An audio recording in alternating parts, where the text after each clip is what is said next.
अस्सलाम वालेकुम स्टूडेंट्स। आज हमारा टॉपिक है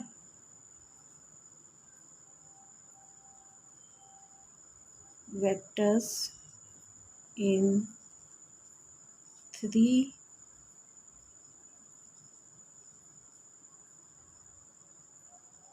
dimensions and fundamental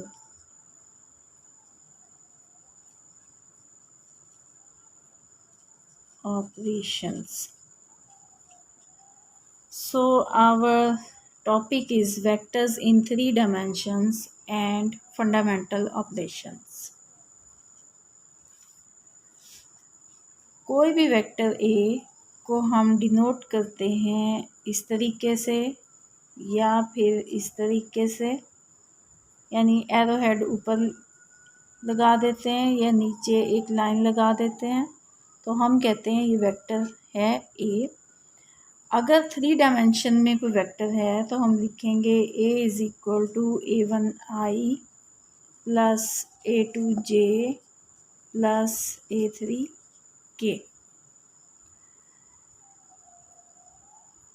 I j k unit vectors हैं और ए का जो कंपोनेंट एक्स एक्सिस के लॉन्ग है वो A1 है, ए का कंपोनेंट जो वाई एक्सिस के लॉन्ग है वो A2 है और ए का कंपोनेंट जो जी एक्सिस के लॉन्ग है वो A3 है। तो इस तरह से ए हम इस तरह से लिखेंगे। अगर हमारे पास एक वेक्टर और हो b is equal to B1i plus B2j plus B3k, हम इन पे जो ऑपरेशन कर सकते हैं वो ये हैं कि हम इनको ऐड कर सकते हैं। तो ऐड करेंगे तो A1 plus B1 i plus A2 plus B2 j और फिर plus A3 plus B3 k। तो हम इनको ऐड कर सकते हैं।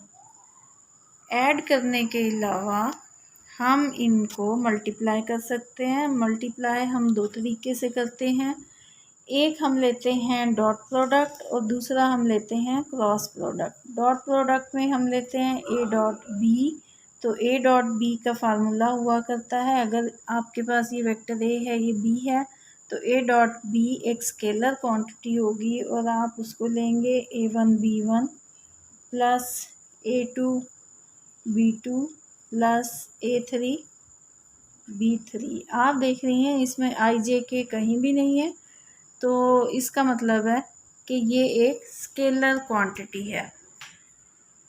दूसरा तरीका वेक्टर को मल्टीप्लाई करने का ये है कि हम क्रॉस प्रोडक्ट लेते हैं। तो क्रॉस प्रोडक्ट में हम लिखते हैं A cross B is equal to, determinant ले लेते हैं आई जे के ले लेते हैं जो यूनिट वेक्टर्स हैं। ए के कंपोनेंट्स लिखेंगे A1 A2 A3, फिर बी के कंपोनेंट्स लिखेंगे B1 B2 B3। इस तरह इस डिटर्मिनेंट को जब हम खोलेंगे तो वो ए क्रॉस बी होगा। ए क्रॉस बी आप देख सकती हैं कि एक वेक्टर क्वांटिटी है, क्योंकि जब हम ये डिटर्मिनेंट खोलेंगे तो उसमें आई जे के आएंगे, जिससे पता चलता है कि ए क्रॉस बी एक वेक्टर क्वांटिटी है। ए क्रॉस बी में आपके पास अगर ए वेक्टर है और दूसरा वेक्टर है बी, तो जो ए क्रॉस बी होगा वेक्टर वो इन दोनों के परपेंडिकुलर होगा, यानी जो ए क्रॉस बी है वो एक के भी परपेंडिकुलर होगा और वो बी के भी परपेंडिकुलर होगा। इसके अलावा हम देखते हैं कि हम इसका मैग्नीट्यूड कैसे फाइंड आउट करेंगे। तो मैग्नीट्यूड फाइंड आउट करने के लिए हमने वेक्टर ले लिया ए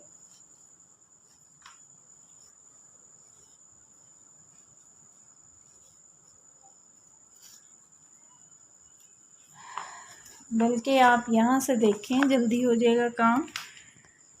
वेक्टर लिया हमने ए, और ए मॉड इक्वल होगा A1 square plus A2 square plus A3 square. आप देख रही हैं कि हमने वेक्टर को, ये जो वेक्टर था, इसको इस फॉर्म में भी लिख सकते हैं हम। तो इस वेक्टर का अगर आपने मैग्नीट्यूड लेना है तो आप क्या करेंगे, इसके कंपोनेंट्स का स्क्वायर लेकर इसको ऐड कर देंगे और फिर स्क्वायर रूट ले लेंगे। तो जो मैग्नीट्यूड है उसे हम इस तरीके से डिनोट करते हैं, या फिर बगैर एरोहेड के या बगैर लाइन के डिनोट करते हैं। इसके अलावा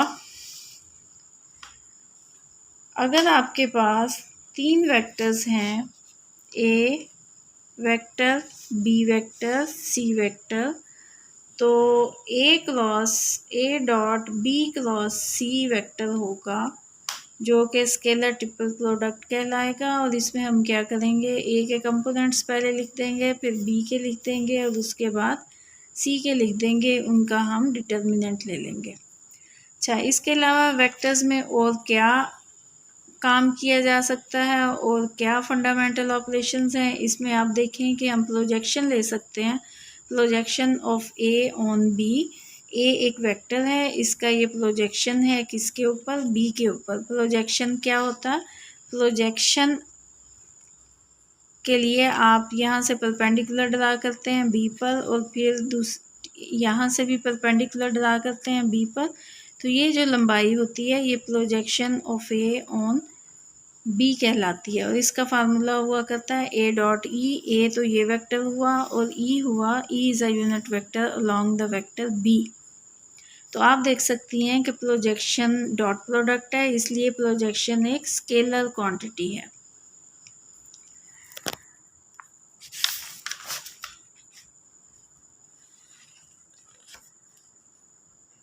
आगे हमारा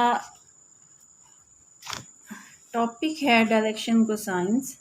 अगर आपके पास ए एक वेक्टर हो तो उसके डायरेक्शन कोसाइंस ऐसे फाइंड आउट किए जा सकते हैं कि आपने इसका फर्स्ट कंपोनेंट लेना है और उसको डिवाइड कर देना है इसकी मैग्नीट्यूड से। तो ए की मैग्नीट्यूड से डिवाइड करेंगे, तो इस तरह A1 बाय ए फर्स्ट कंपोनेंट पहला डायरेक्शन कोसाइन होगा, जिसे हम L कहा करते हैं। दूसरा डायरेक्शन कोसाइन A2 बाय ए, और तीसरा होगा A3 बाय ए। इस डायरेक्शन कोसाइन को L से, इसको M से और इसको N से डिनोट किया जाता है। अच्छा, ये डायरेक्शन कोसाइन उस वक़्त हमने देखे जब हमारे पास ये वेक्टर था। अब अगर हमें कहा जाए कि एक लाइन L जो मेक करती है एंगल्स अल्फ़ा, बीटा और gamma with x axis, y axis and z axis respectively, तो cos alpha, cos beta, cos gamma are called direction cosines of the line L. Usually we denote direction cosines by LMN, and L is equal to cos of alpha, M is equal to cos of beta and N is equal to cos of gamma। इसके लिए आप देखें कि आपके पास एक vector है A, ये x axis के साथ, ये एक्स एक्सिस है, ये वाई एक्सिस है और ये जी एक्सिस है।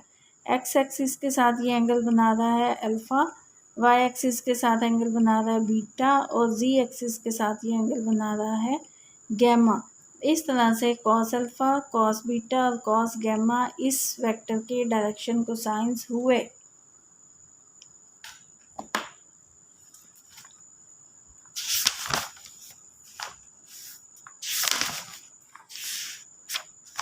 बात करेंगे डायरेक्शन रेशोज़ की। If LMN are direction cosines and ABC are 3 numbers such that L by A is equal to M by B is equal to N by C, then ABC are called direction ratios.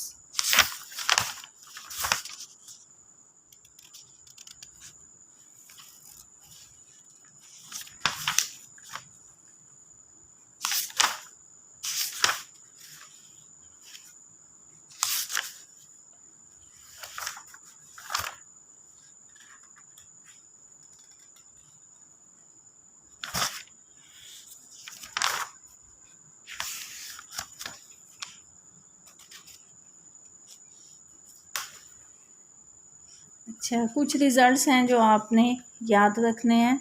X axis makes angle 0 degree 90 degree 90 degree with x axis therefore direction cosines of x axis are cos 0 cos 90 cos 90 cos 0 is 1 cos 90 is 0 and cos 90 is 0. Similarly, direction cosines of y axis and z axis are 0 1 0 and 0 0 1 respectively.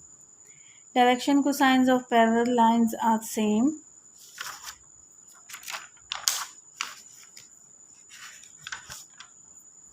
यहाँ आप देखें एक vector A है, दूसरा vector B है, तो A cross be in दोनों के परपेंडिकुलर है।